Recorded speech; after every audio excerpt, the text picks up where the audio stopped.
បង្ហាញទឹកនាំខិតខំប្រឹងប្រែង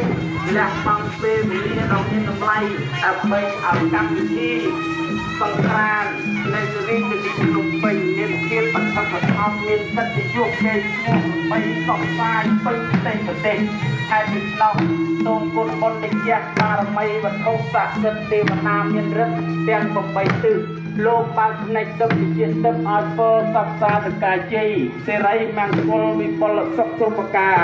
មហាប្រសើរចូលប្រាក់លៀនដល់អស់វិជានុរាជទូទាំងនគរយើងឲ្យបានសុខសេសានកុំឲ្យមានរោគគាបជាតិទីសូមឲ្យបានតែសុខសេចក្តីចម្រើនគ្រប់ក្រុមគ្រួសា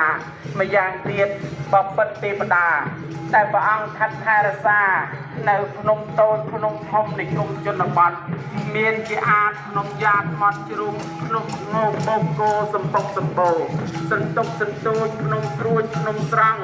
ប្រយោគកោអរ៉ាល់ភ្នំស្ទើកពេលពពកវិលភ្នំវែងភ្នំវងគោបរិយភ្នំព្រៃភ្នំប្រុសសំកកកូនវ៉ាន់តនអចចាភ្នំណាភ្នំដែកក្នុង